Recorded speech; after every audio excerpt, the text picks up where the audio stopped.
Bonjour à tous et bienvenue sur le plateau de TB News, émission qui offre un éclairage de Torah sur l'actualité. Alors que la France replongera peut-être bientôt dans un nouveau confinement et qui serait le kit tant bien que mal, la société est contrainte d'annuler toutes sortes d'événements, y compris les mariages. Pour ne pas fêter un mariage en communauté restreinte, beaucoup de familles reportent la cérémonie. Pour en parler, nous aurons la chance cette semaine de recevoir le Rav Yaakov Sitruk ainsi que le Rav David Tuitou. Rav Sitruk, comment expliquer justement halachiquement parlant de ne pas reporter, l'importance de ne pas reporter ce type d'événement? Bien, d'abord concernant le mariage précisément, puisque quand vous parlez de ce type d'événement, évidemment il s'agit de mariage. Les Chachamim, la Mishnah déjà, il y a très longtemps, ont été catégoriques. Il y a urgence à se marier.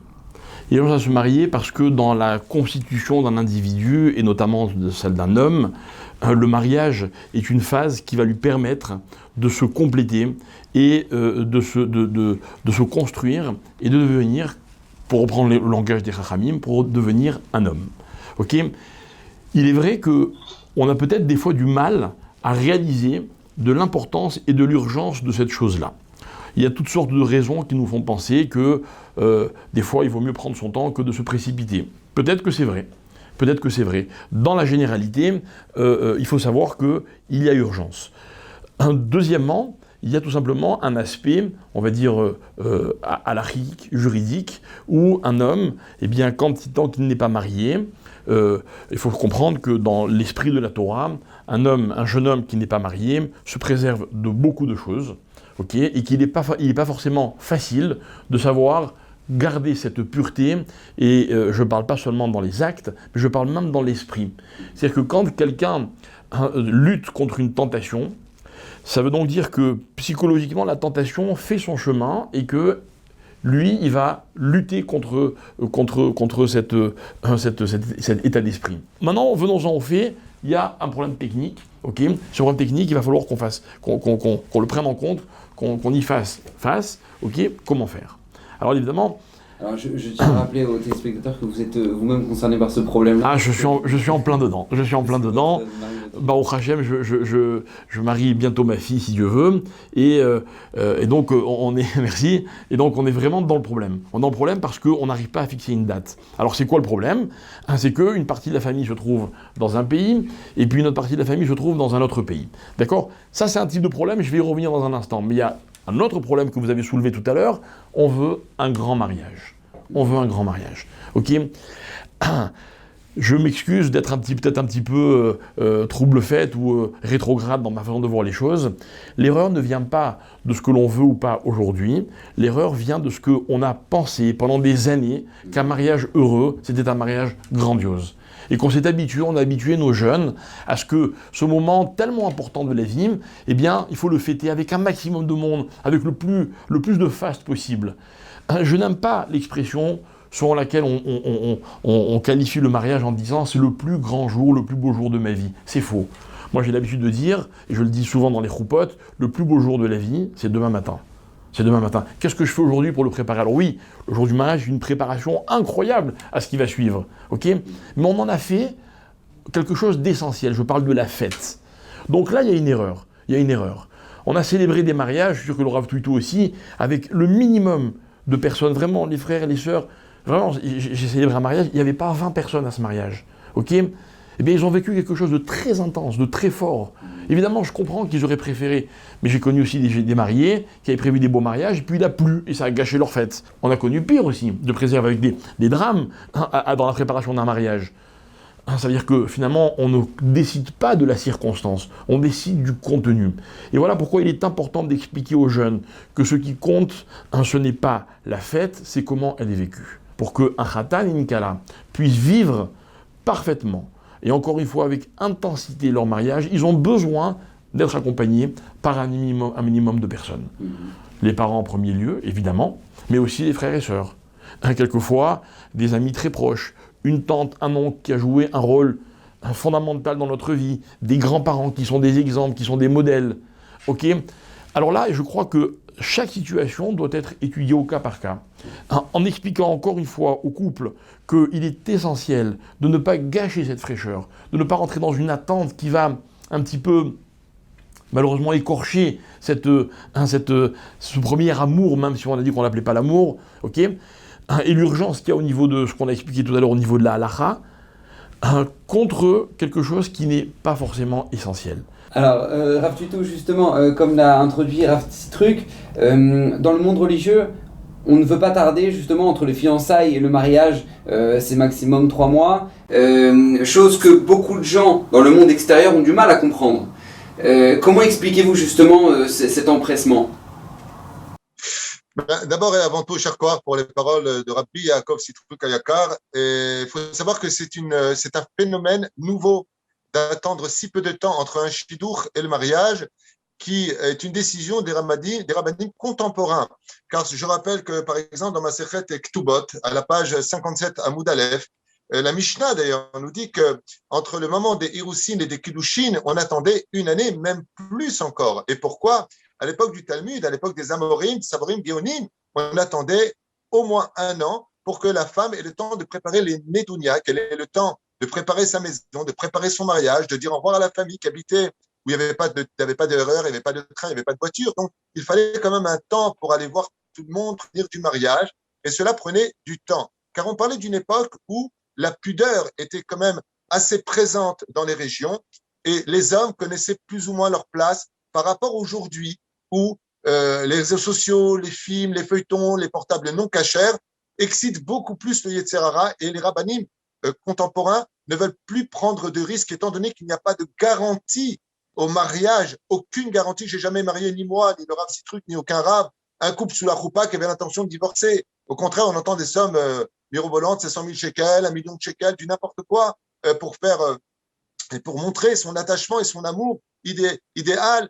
Comme il a dit tout à l'heure, le coup de foudre, ça finit souvent d'ailleurs en coup et en foudre à la fin. Pour vous dire combien il est important, d'un côté, aujourd'hui, oui, de ne pas tarder de peur que le couple vive ensemble. Combien j'ai connu de couples qui ont vécu 6 ans avant le mariage dans la même maison et qui ont divorcé 1 an après leur mariage. Il n'y a pas de garantie. À partir du moment où tu as fait et vérifié tes critérionymes de ce que tu veux comme femme, où est-ce que tu veux aller avec elle, est-ce qu'on correspond sur le domaine social, spirituel et tout ce qui s'ensuit, à partir du moment où les derniers aspects, c'est-à-dire physiques, te conviennent, madame Khake, qu'est-ce que tu attends comme garantie? Surtout qu'en tardant, le mauvais siman qui se place dedans, c'est que plus on se rapproche de la date d'un mariage et plus le doute de façon naturelle s'installe. Parce que le mariage, c'est un engagement qui part pour la vie. Et on n'a qu'une personne sur 8 milliards d'individus.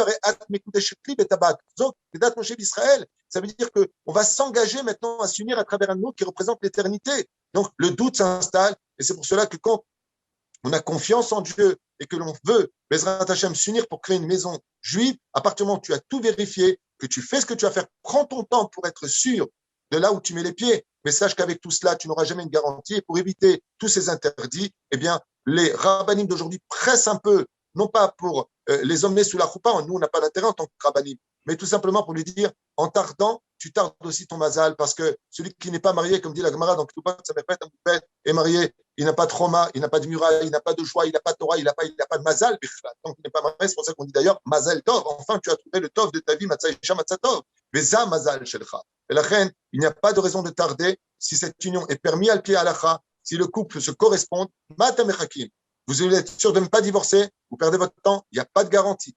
Aucune, je vous l'affirme, il n'y a pas de garantie. La plus belle garantie d'un couple, c'est l'humilité quand elle est partagée. J'ai dit à plusieurs couples, ils ont repoussé le mariage après l'Akba Omer. Après l'Akba Omer, il y a eu la pandémie, ça a été repoussé au mois d'août. Mois d'août, interdiction des mariages, ça a été repoussé. Mais jusqu'à quand? On n'a aucune garantie que la pandémie risque de rester. Et ce que ça a provoqué, c'est que ceux qui étaient chômeurs néguia ne le sont plus. Il y a même eu des actes entre les couples. Je parle de gens pratiquants, traditionnalistes forts, et qui sont tombés parce qu'aujourd'hui, ils ne tiennent plus. Et je m'en suis rendu compte quand j'ai vu qu'ils n'avaient plus de problème de reculer la date. Je leur ai dit ouvertement, c'est qu'apparemment, vous voyez de façon intime, ils ont baissé la tête en me disant, oui, c'est vrai. Si vraiment on aime ses enfants, si vraiment on aime la Torah, si vraiment on aime Dieu, de leur dire que la situation, ce qu'on appelle, on est anoussim, on est en cas de force majeure. Mes enfants, mariez-vous. Ce qui compte, c'est vous. Ce qui compte, c'est la volonté d'Hachem. Et ce qui compte, c'est la nation juive. On vous regardera et on fera, comme je l'ai dit, faites une grande Sildat Odaya, Bezrat Hashem avec les meilleurs amis du monde, que date mon chef d'Israël, et là-bas vous recevrez tous vos cadeaux.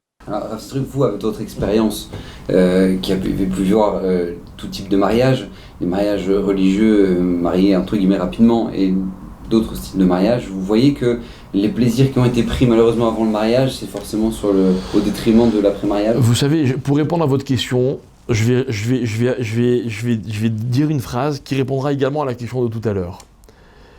Quand vous voyez, vous accompagnez sous la choupa un couple, un qui est pur, qui a su se préserver, qui a su réserver les prémices de cette expérience pour le mariage, vous observez des regards que vous trouvez nulle part ailleurs. On a tout dit avec ça.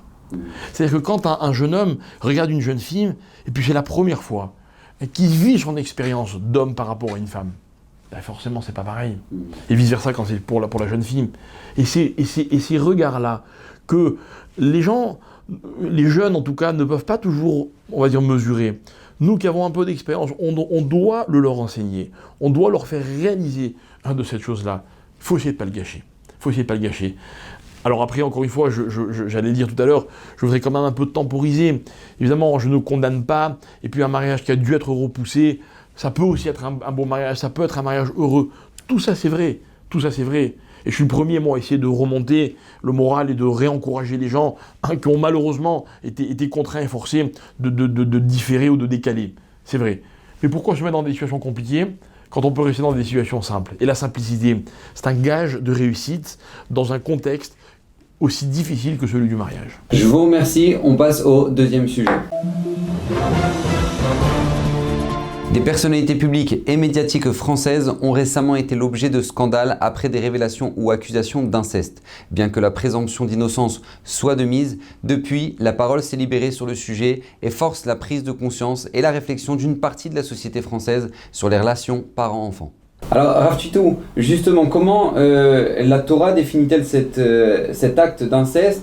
Quelle est la gravité et quelles en sont les conséquences, justement? Effectivement, l'inceste que l'on retrouvera dans plusieurs parachutes, mais essentiellement à la fin de la paracha de Acharemot, nous parle des unions interdites qui concernent essentiellement les proches de la famille, comme par exemple sa tante, sa mère, sa belle-mère, sa sœur, sa belle-fille, une femme mariée, l'homosexualité compris aussi, selon certains commentateurs, dans l'inceste, qui est considéré comme un des péchés les plus graves avec l'idolâtrie et le meurtre, pour lequel les Chachamim nous mettent en garde et nous disent mieux vaut mourir, chas shalom, que de les enfreindre. Ce qui va d'ailleurs complètement à l'encontre de l'idéologie de la Torah, puisque un safek pikuach nefesh doché Shabbat, doché toute la Torah, si une personne se sent mal à Kippour et qu'il doit interrompre son jeûne, on l'interrompt tout de suite. Et tout comme c'est une mitzvah d'être shomer mitzvot pour sauver la vie d'une personne, parce que il est né pour ça, de la même façon, c'est une mitzvah d'enfreindre la Torah pour sauver la vie d'un juge. On a envie de dire, mais pourquoi c'est si grave que ça de rentrer dans un contexte où une personne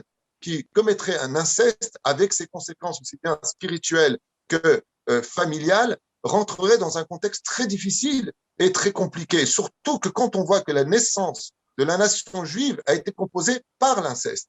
Car nos Chachamim nous disent que Abraham Avinu, par exemple, a épousé sa nièce qui était permis par la Torah, mais les 12 tribus, eux, par contre, se sont tous mariés avec leurs propres sœurs, avec leurs propres jumelles, tout comme Caïn avec ses sœurs et Abel avec ses propres sœurs. Donc il y a quelque chose qui demande un peu... Voilà, justement, Rav, comment comprendre une chose pareille, a priori? Eh bien, c'est très simple. Un noyau, pour qu'il puisse donner un fruit juteux et sucré, doit d'abord se concrétiser dans son propre noyau. Ce qui fait qu'en créant la nation juive, il fallait que les impuretés extérieures à cette idéologie d'être juive appartiennent au même noyau. Donc les frères ne pouvaient pas épouser, comme l'avait proposé Shrem ben Hamor, dans la Torah, eh bien, agrandissez votre peuple, mariez-vous avec nous et on se mariera avec vous. On est prêt même à rentrer dans votre culture. Mais c'est pas possible parce que pour que le fruit tienne dans l'histoire, il faut que le noyau se scinde par lui-même. Donc, il y avait un moment, tant que la Torah n'avait pas été donnée officiellement, cette concrétisation du peuple d'Israël à travers non pas l'inceste, mais le sang de la propre famille. Quand cela fut créé, alors la Torah est intervenue en nous disant maintenant, Zéou Atkan. Jusque-là et pas plus. Alors, Rav Tuitou, justement, est-ce que maintenant, parce que par rapport à ce qui se passe actuellement au sein de la société française, que ça a été une agression envers les enfants, est-ce que la Torah, à l'inverse, donne un respect et impose un respect particulier justement aux proches de notre famille dans ce domaine?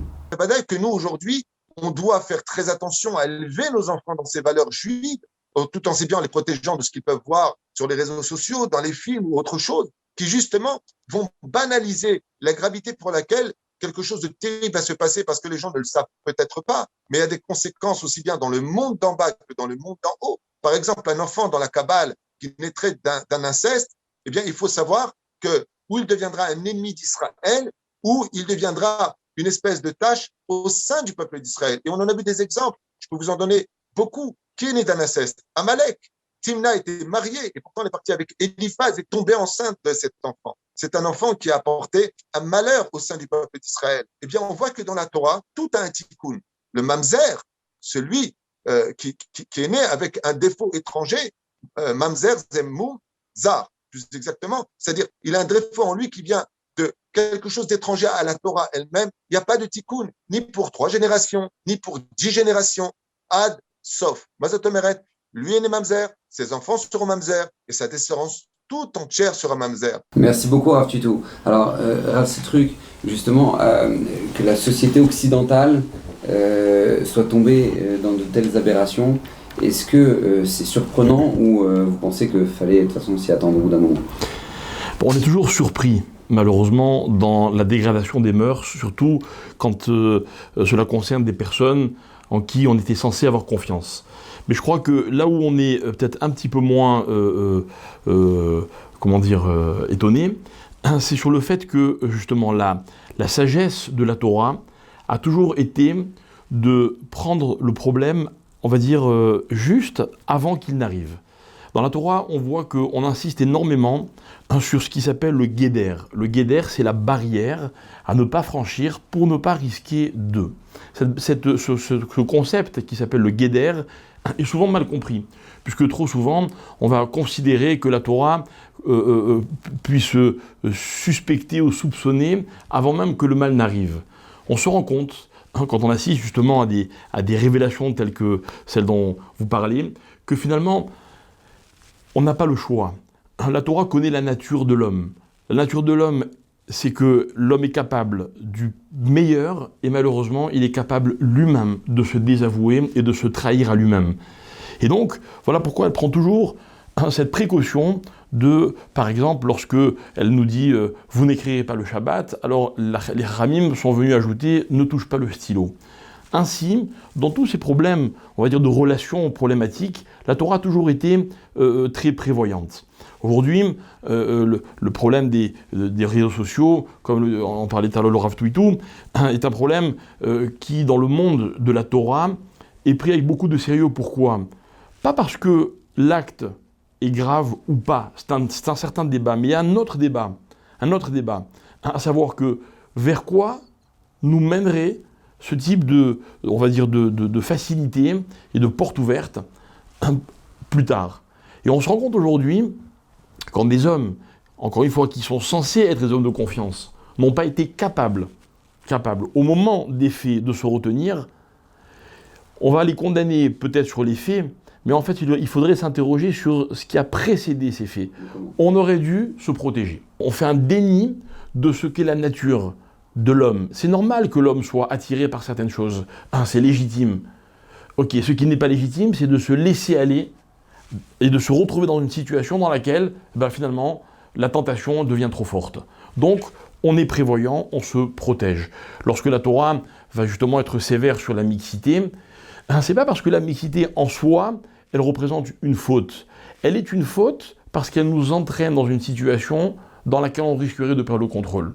Alors évidemment, il faut beaucoup d'honnêteté, il faut beaucoup de finesse, il faut beaucoup de clairvoyance pour pouvoir analyser la situation avant que le problème n'existe. C'est justement la grandeur de la Torah. Merci beaucoup, Rav. Alors, Rav Tutu, justement, voilà, à l'heure actuelle, malheureusement, des personnes sont touchées justement de ce type d'actes. Comment conseiller justement ces personnes-là pour se reconstruire, retrouver un esprit positif dans la vie? C'est très compliqué quand on a été victime d'un inceste, un frère qui a violé sa sœur, une tante, toutes sortes de proximités interdites par la Torah, parce que ça engendre 2 points de façon très grossière que je vais essayer d'expliquer très brièvement. Le premier, c'est que pour se guérir d'une certaine façon d'un viol, d'un inceste, d'un interdit sexuel quelconque, eh bien, il y a quelque chose qu'on ne peut pas nier en soi, c'est l'esprit de vengeance. Je ne peux pas avoir subi une telle injustice, j'ai été froissé. Ça veut dire que j'ai été descendu, je ne me regarde plus pareil dans la glace. Et celui qui m'a fait ça, en toute impunité, vit sa vie. Maintenant, il se marie, il a des gosses, et puis il a oublié ça, alors que moi, je n'ai pas encore commencé ma vie. Il y a ce premier aspect psychologique qui est extrêmement grave et que personne ne peut nier, c'est l'esprit de vengeance. Dans ce cas-là, la vengeance est constante. Cette personne qui m'a fait du mal, on veut qu'elle meure et c'est presque naturel au niveau de la Torah, puisque on a vu que quoi, où il est carrette, retranché, dégage complètement de ce monde, dégage du peuple d'Israël, tu t'es pas comporté comme un ban Israël, ou pire encore, strangulation, c'est-à-dire que cette personne est mise à mort. On parle vraiment de loi juive sur un acte aussi défectueux que l'inceste. Donc il y a cet aspect-là qui est très compliqué. D'un côté, vengeance égale justice égale réparation égale quelque part un peu de guérison au niveau psychologique, mais le pire, c'est la bombe atomique. Parce que quand on a des cas où c'est le grand frère qui a fait ça sur la petite sœur, ou c'est le frère à maman qui a profité de cette fille en lui promettant des choses quand elle avait 7-8 ans, elle a été abusée, c'est aussi une explosion au sein de la famille. C'est-à-dire que non seulement cette femme a été victime d'une injustice et où elle a été rabaissée, elle se sent presque serpillière d'une certaine façon, de ne pas se regarder, elle ne veut pas qu'un homme l'approche, et même des femmes qui sont devenues homosexuelles à cause de ce genre justement d'actes accomplis avec une psychologie qui les dégoûte de ce genre de rapprochement. Eh bien, ce que ça provoque, c'est aussi qu'elles ne peuvent même pas se venger parce qu'elles deviendraient les bourreaux d'avoir explosé une famille, ce qui fait qu'elle est prise dans un entonnoir entre le marteau et l'enclume, d'une certaine façon, où elle n'a même pas le droit de s'exprimer, elle n'ose même pas en parler, et si on lui en parle, mais t'es qu'une folle, et puis tu dis n'importe quoi, tu veux exploser la famille. Donc, je dis vraiment que c'est du cas par cas. Ceci étant... Et vous conseillez quoi, Rav Tuitou, dans de tels cas, Chas v'Shalom, qu'est-ce que vous conseillez? Vous conseillez d'en parler, justement?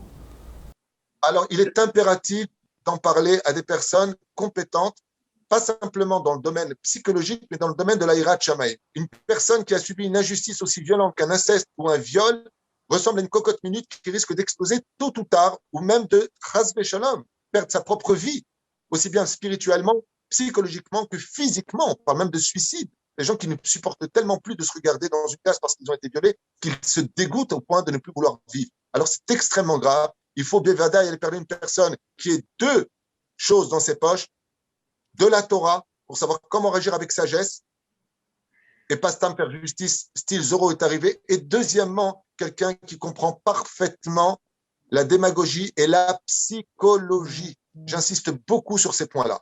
Un rave qui n'est pas conscient du lien psychologique entre son interlocuteur et lui ferait mieux de s'entretenir avec un psychologue pour prendre des conseils. Parce que la Torah ne suffira pas dans ce cas-là. La Torah, elle est radicale. La Torah, elle te dit, Mot, Yumat, il y a deux témoins, elle porte plainte, il y a eu ça, elle a crié ou elle n'a pas crié si elle s'était violée. La Torah va prendre en compte tous ces aspects-là. Et la personne, eh bien, s'il y avait un tribunal, un Sanhedrin, il est mis à mort, le mec.